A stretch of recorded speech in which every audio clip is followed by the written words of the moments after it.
Vamos lá, todo mundo vendo. Todo mundo vendo. Tô no... O melhor que tá tendo. Deixa eu conversar outra coisa com você, que eu tenho um pai e um filho, tá? Vamos partir do princípio que esse pai pesa 84 quilos e esse filho pesa 12 quilos. O pai pesa 7 vezes mais do que o filho. Tá? Faz sentido para você? Bom, aí vocês entram numa sorveteria. Aí o pai vai pedir um sorvete para ele e vai pedir um sorvete para o filho. Só que, como ele pesa 7 vezes mais do que o filho, se ele der para o filho o mesmo sorvete que ele deu para ele, o filho está recebendo uma dose de sorvete 7 vezes maior que o pai. E o pai não para pensar isso. Que a quantidade de açúcar e de gordura trans que tem nesse sorvete, como o seu filho pesa 7 vezes menos que você, ele é uma criança, ele está recebendo uma carga de açúcar e de gordura trans 7 vezes maior do que a sua. Pense nisso. Então você tem que explicar para o seu paciente que tem filhos que na hora de dar o sorvete para a criança, que eu não aconselho, mas a criança gosta de vez em quando, você pode abrir uma sessão, você tem que tomar cuidado com a quantidade. Não pode ser a mesma que você pede para você. Tem que ser ela, muito menos. Muito menos. 7 vezes menos. Tolerância. Habilidade do sistema imune em distinguir amigos de inimigos, próprio de não próprio. Você deve conhecer gente que tudo que come faz mal. Não posso comer isso, não posso comer aquilo, não posso comer aquilo. Sobrou quase nada. Essa pessoa perdeu a tolerância oral. Eu falei para você lá no começo que o sistema imune ele é muito mais diplomático do que bélico. 99,99% ele está reconhecendo amigos. Pode passar, pode passar, pode passar, pode passar. Agora, se ele começa a estranhar amigos, você perdeu a tolerância. E quando você perde a tolerância oral, significa que tudo que você come é considerado como corpo estranho. E aí você não pode comer quase nada. Quando você perde a tolerância oral, para voltar é muito complicado. Demora muito tempo. E aí você tem o que se chama terapia tolerogênica, através das células dendríticas semimaduras e das células T reguladoras. Você estimula a produção dessas e você vai aos poucos perdendo essa intolerância que você tem. O sistema imune pode ser classificado em 4 segmentos. O não específico, que é o inato, o humoral e o celular, que é o adquirido, e o microbiótico, porque a nossa microbiótica representa 70% do sistema imune. Então eu tenho que abastecê-la. Se eu destruo o meu microbiótico, eu vou enfraquecer o meu sistema imune. Então você vai dizer o seguinte, ó, eu gripei, gripe é causada por vírus. Influenza, no caso. Todas as gripes são causadas pela influenza, que é diferente de resfriado, que é causado por outros tipos de vírus, como é o caso do coronavírus. Coronavírus não é uma gripe. Coronavírus é um resfriado. Não é porque um é mais forte, mais fraco, não. Resfriado, lá quando foi inventado o nome cold, é porque a pessoa que tinha resfriado sentia esse frio. E aí veio o Comitê Internacional de Classificação de Taxonomia de Vírus e determinou, se o vírus é causado pela influenza, nós vamos chamar de gripe. Se ele não é causado por influenza, nós vamos chamar de resfriado. E aí entra o coronavírus. Mas vamos supor que você pegou uma gripe. Você pegou um H1N1. E aí você diz assim, aí o médico fala assim, para prevenir você contra infecções secundárias, o antibiótico, ele vai falar para você, não atua em vírus, mas ele faz a prevenção de que você tem uma doença, uma infecção bacteriana. Aí você recebe o antibiótico. Só que o antibiótico, o nome já diz, ele é contra a vida, ele é antibiótico, ele vai matar o seu microbiótico. Ele vai matar a sua microbiota intestinal. E o seu sistema imune vai ficar mais fraco. Então, esse antibiótico que você está tomando para prevenir a infecção secundária, na realidade, ele facilita a infecção secundária. Você não previne infecção secundária com antibiótico. Pelo contrário, você agrava. Então, a microbiota intestinal, que lhe parece o uso de antibiótico em um paciente com gripe, influenza, para prevenção de infecção secundária. Isso não funciona. É um tiro saindo pela culatra. Você está tirando do próprio pé. Então, essa não é a saída. Saiba disso. Antibiótico pode deprimir o sistema imune, porque ele vai deprimir 70% do sistema imune, que é microbiótico. Ele vai destruir a microbiota intestinal, que é muito importante para a manutenção da saúde do sistema imune. Aliás, é um jeito de você fortalecer o sistema imune, é cuidando da sua microbiota intestinal e não destruindo ela com antibiótico.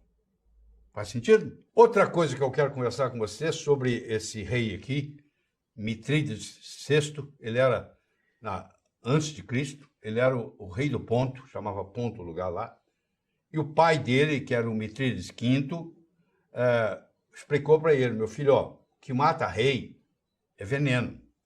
O rei acaba sendo envenenado por um súdito, por um cozinheiro, e aí por isso que tinha os provadores, etc. e tal. Então, o maior risco que você vai correr na vida, se você for rei um dia, é você vai ser envenenado. Então, para você não ser envenenado, vou te ensinar uma coisa. Todo dia você vai ter que tomar um pouquinho de veneno. Não vai te matar, mas você vai se acostumar. Um dia, se alguém te tentar te envenenar, não vai funcionar. Então, ele viveu no que hoje é a Turquia, chamava Ponto, de 735 a.C. a 63 a.C. Ele morreu com 72 anos. Esse Mitrídates VI. Essa história de você comer uma coisa que te faz mal, pouquinho, para estimular, para você se proteger dela, chama mitridatismo. Veio daí. Mitridatismo vem de Mitrídates. Quer dizer, uma coisa que te prejudica, mas você come, ingere em doses homeopáticas, que vai estimular, mas não vai te matar. O Nietzsche já dizia, tudo aquilo que não me mata, me fortalece. É o princípio do mitridatismo. Isso é um processo de hormese. Acho que eu nunca tive a oportunidade de conversar com você sobre o assunto hormese ainda. Mas eu vou conversar agora. Hormese quer dizer adaptação. Então, um processo hormético é um processo hormético é um processo de adaptação. É você se adaptar. Você vai tomando uma dosinha de veneno todo dia, você vai se adaptando. Como esse veneno não vem de você, ele vem de fora, ele é um xenormese. A palavra xeno no grego quer dizer estrangeiro. É uma adaptação vindo de um produto externo. É o que acontece com a uva. A uva, a parreira lá de uva, a uva, se você deixar a planta sem nenhuma proteção, que se dane, ela vai ter que enfrentar pragas e tudo mais. Ela, então, para enfrentar pragas, ela vai ter que criar um veneno contra as pragas. Porque quando um predador vai pegar uma presa, a presa sai correndo, às vezes o predador não pega. Mas uma planta não sai correndo. Ela está à mercê da praga. Então, o que ela faz? Ela cria um veneno que quando a praga atacar aquilo ali, a praga também vai sentir. Isso chama hormese. Ela está criando um processo de hormese. Como ela está criando um processo de hormese, vamos supor, no caso da uva, eu deixo uma planta de uva sem nada. Uma videira sem nada. Eu não trato ela, não faço nada. Que se vire. Ela vai produzir uma uva que vai ter muito resveratrol.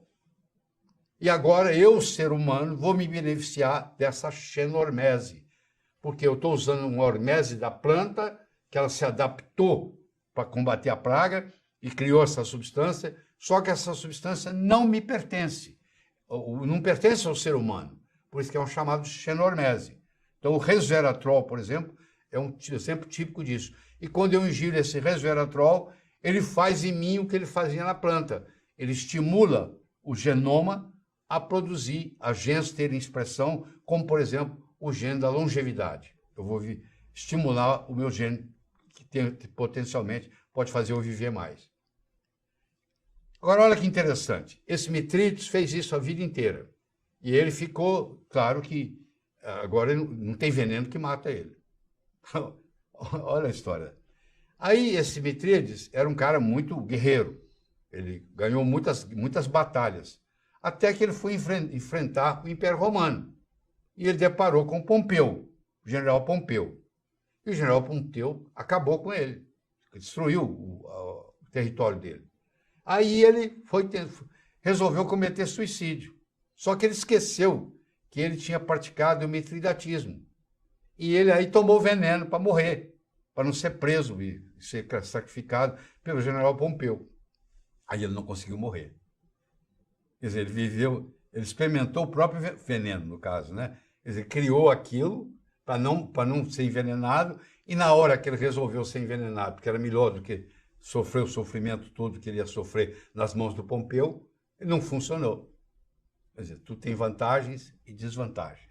Então, com isso, você entendeu o que é hormese e você entendeu o que é xenormese. E tem a ver com o sistema imune. Tá? A imunidade pode ser inata, ela pode ser adquirida, ou ela pode ser microbiótica.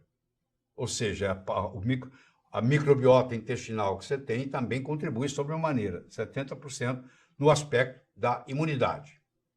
Então, a microbiota intestinal, ela ajuda na digestão, ela ajuda no detox, ela ajuda na proteção, ela ajuda a restabelecer a tolerância oral, ela produz vitaminas, ela tem um processo de regulação, inclusive neurológico. Tem, por exemplo, tipo de microbiota que ajuda você a pensar melhor, melhora o seu cérebro, melhora a sua cognição. Então, hoje nós temos esse órgão, que a Organização Mundial de Saúde considerou que o ser humano tem um órgão a mais, que é a microbiota intestinal, é um órgão virtual, mas é um órgão, e tem o nosso microbioma, que pode ser a combinação da parte intestinal com a parte urogenital, com a parte orofaríngica, respiratória, e são diferentes microbiomas que nós temos. Tá? Então, isso também constitui grande parte do sistema imune. É a parte microbiótica. Certo? Eu queria que você desse uma nota de 1 a 10. 1 a 10. Eu vou assumir que você deu uma nota. 1 a 10, não interessa. Dê uma nota qualquer aí, de 1 a 10. Dado? Também. Não adianta nada você assistir tudo isso aqui, achar muito interessante e não fazer nada. Quando você estiver indo para casa, você tem que ir pensando o seguinte: o que eu vou implementar? E eu quero deixar uma linda mensagem sobre envelhecer para você. Morra jovem o mais tarde possível, porque ninguém quer morrer velho. Ninguém quer morrer sem escutar, sem enxergar, usando fralda, esquecendo o nome do filho. O ideal é você morrer jovem o mais tarde possível. Eu espero de coração que novos caminhos se abram à sua frente, que o vento sopre levemente às suas costas, que o sol brilhe suave e morno no seu rosto, que a chuva caia de mansinho em seus campos, e até que nos encontremos de novo. Que Deus lhe guarde nas palmas de suas mãos. Muito obrigado.